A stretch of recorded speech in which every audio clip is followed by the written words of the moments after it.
This is the Twins POSTCAST, your instant game reaction for the Minnesota Twins. Part of the Locked On Podcast Network, your team every day.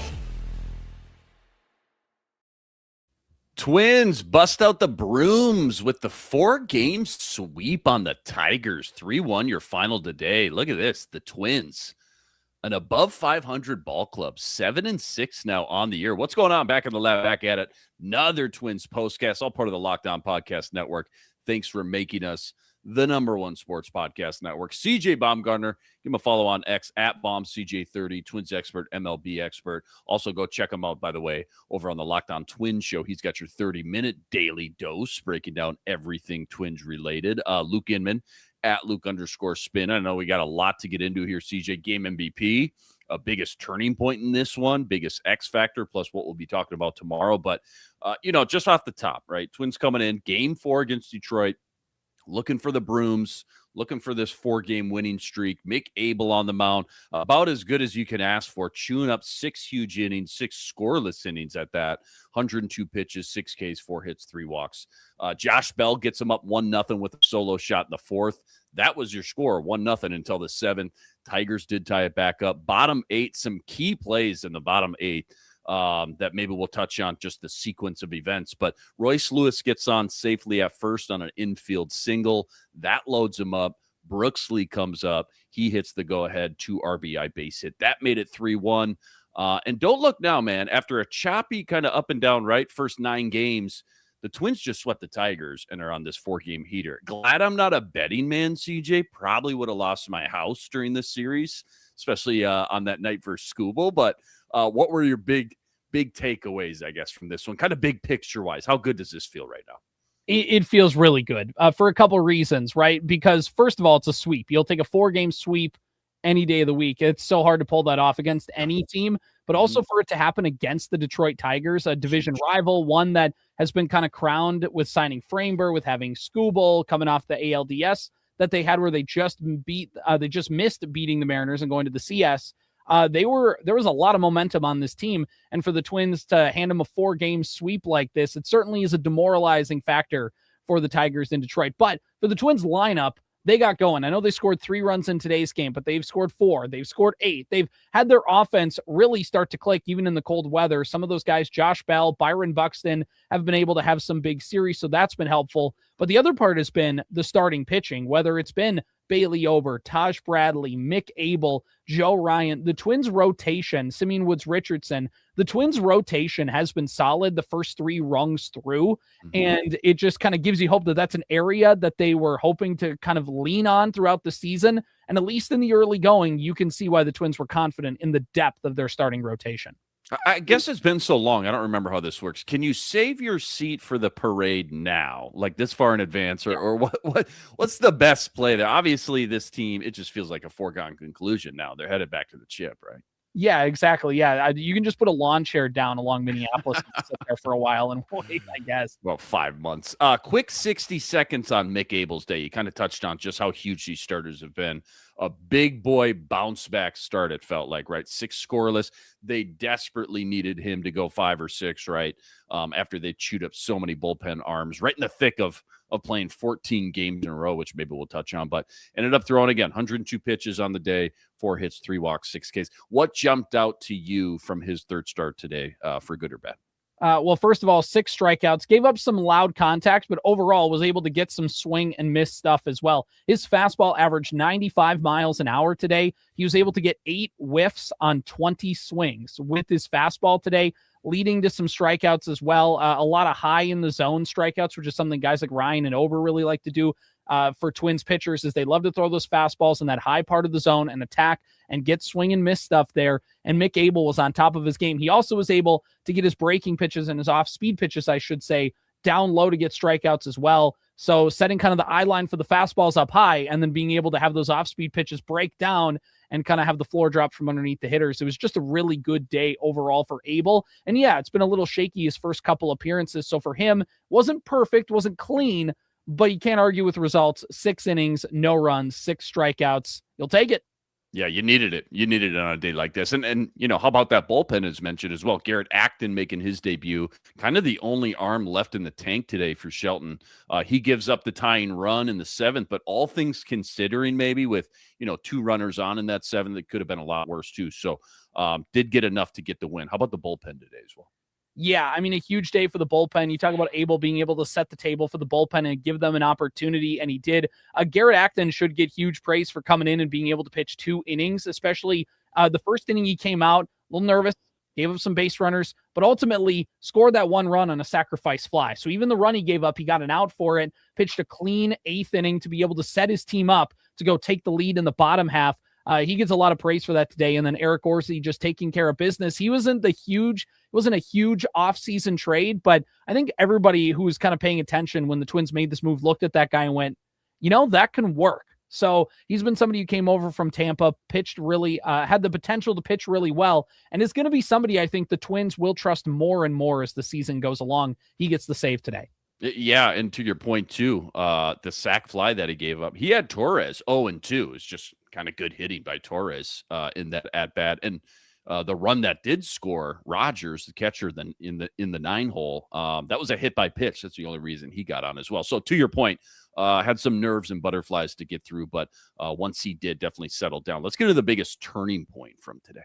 Time to reveal where the game was won or lost. It's the turning point. Tied up at 1, bases juiced. Brooks Lee, man of the hour. Kind of the obvious choice here. You going to roll with that, or is there something more specific, a specific sequence in here that also sticks out? Biggest turning point from your lens. When was it? Why? Yeah, there's a bunch of points you could go to. I mean, both teams were pretty bad with runners in scoring position today. Yeah. I think they flashed it up before the Brooks Lee 2-run single that both teams were like a combined 0 for 15 or something like that with runners in scoring position, and they'd left almost 20 runners on base or something like that. So both teams did not have success with runners on, but the turning point has to be Brooks Lee getting the 2-run single. And early in the at-bat for Brooks Lee, he swung at some pitches that were out of the zone, and Brooks Lee's a guy who swings a lot and probably too much for his own good.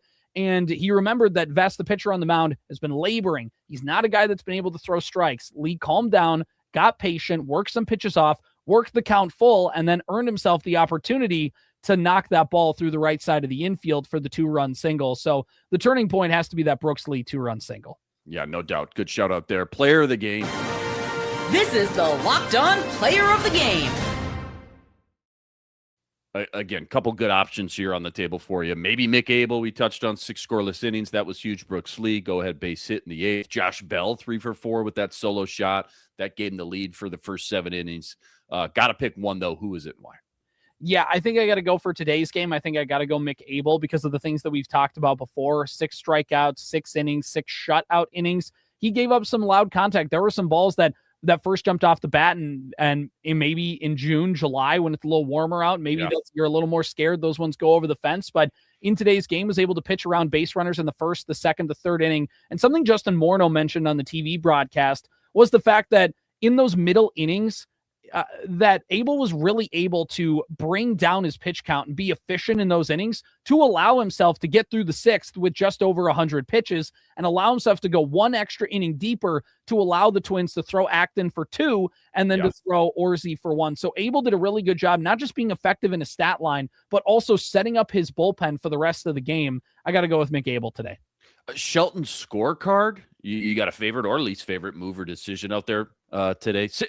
Also, too, little side question here, sidebar about Shelty's scorecard. 6 more games before a day off. How in the world does Shelty continue to try to manage this bullpen game in and game out and still give them the best chance to win? Yeah, I think overall with Shelton, you've kind of noticed, and I think it's just the nature of how this bullpen is.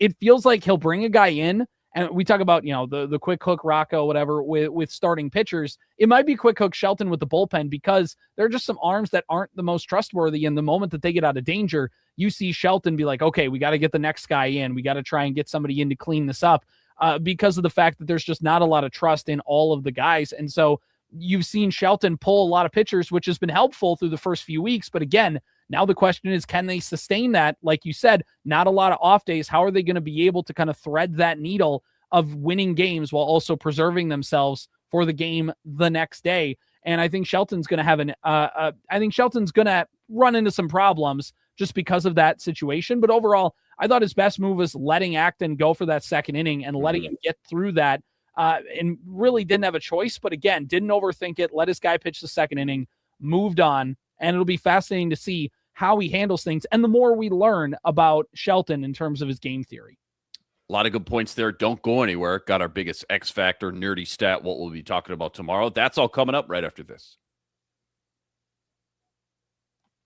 Quick reminder, today's episode brought to us by TurboTax. It's tax time, but for a lot of us, the old way of doing taxes, that can be a lot. You're trying to book an appointment. That's never convenient. You're sitting in a waiting room with that big stack of papers, emailing back and forth, wondering, do they really get my specific situation? But this year, you're getting a major upgrade because Intuit TurboTax now has in-person locations nationwide as your documents get uploaded straight to your TurboTax app right on the spot. And just like that, you're done. Your TurboTax expert works to get you every dollar you deserve, all while you get real-time notifications as you're going about your day. Head to turbotax.com/local to find a store near you and book your appointment today.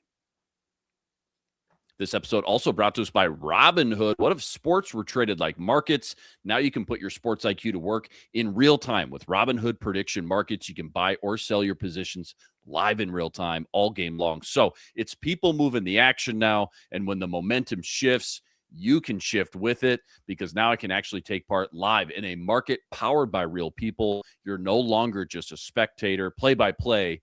You decide. Trade every play with Robinhood. Now available across the U.S. Download the Robinhood app now to begin. All right, biggest X factor coming right up. It's time to reveal who made the biggest under-the-radar impact with today's X Factor. Again, a couple different routes you could go. Again, Josh Bell, I'll highlight him again, 3 for 4. Got him on the board 1-0, which held into the 7th. Brooks Lee.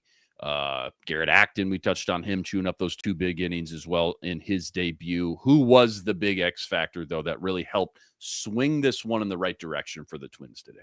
Yeah, there's a lot of routes you could go. You read my mind there initially with Josh Bell because I want to say him because of how great he's been and how great he's been this whole week. Yep. But I think I got to go the biggest X factor today is Victor Caratini. And the reason is he had a good day at the plate, went 1 for 4, and was able to get a hit that kept the line moving in that bottom of the 8th inning. But also it's been behind the plate. Now, he did lose a challenge earlier in the game as a catcher, but the Twins, as a team, didn't burn their other challenge too early. They had 1 left in the 9th inning, and it was huge because he flipped a count from, I believe it was 1-1, would have been 2-1 to 1-2 or 1-1 to 0-2. Either way, moved it into a 2-strike count, which allowed Orsi to get the final out of the game. So it was just so important for the Twins to have those challenges. So Caratini did his job with the bat in his hands, did a good job calling the game for the Twins pitchers today, and wisely using the ABS to help his team out when they needed it late. So Victor Caratini, the biggest under the radar X factor today. Yeah, love that shout out. Nerdy stat of the day. Any crazy stat, fun analytic, Twins related? What do you got today? All right, here's a crazy one for you. So the Minnesota Twins got a win today. They are 7-6 on the season, above 500. They have a winning record, and it's the first time the Twins have had a winning record since they were 36-35 on June 15th of last season. So hey, I don't know how long this will last, but I'm going to appreciate it while I have it. Let's get into what we'll be talking about tomorrow. This is what you'll be talking about. All right. So what is the what's the kind of biggest topic now? What's on the forefront of your mind? You're heading into this new 3-game series in Toronto. You got to go on the road. Simeon Woods-Richardson back on the mound for the Twins. You just swept the Tigers. 4-game winning streak now on the line. What's the top storyline or two from your lens that you're just most excited about? Yeah, so one that I'm just wondering about quickly is Royce Lewis because he had to swing, ended up getting an infield hit. But if you remember a pitch or two before, he took a swing, kind of looked like he rolled his ankle, rolled something up on his leg on the front foot. And he had to be looked at by the trainer, by Derek Shelton. And so is he going to be okay? How's that going to look? He obviously finished the at-bat and was able to muscle out an infield single. So upon initial guess, and I have no information, it looks like things will be okay. But how does that linger? How does that last? Because Tristan Gray can step in, but it's not like the Twins have a bunch behind them in that infield. But yeah, going into Toronto, that's a team in the Blue Jays that hasn't necessarily jumped out of the gates to the best start coming off their AL pennant. So it'll be fascinating to see what the Twins do on their road trip now as they go north of the border, and a big opportunity to keep stacking up wins now when you have Simeon Woods Richardson, Joe Ryan, and Taj Bradley all lined up for the end of the series. Yeah, great stuff, man. Fun game, fun series. Twins bust out the Brooms. They steal 4 straight from the Detroit Tigers. 3-1 your final today. Mick Abel getting the dub. They moved to 7-6 now on the year.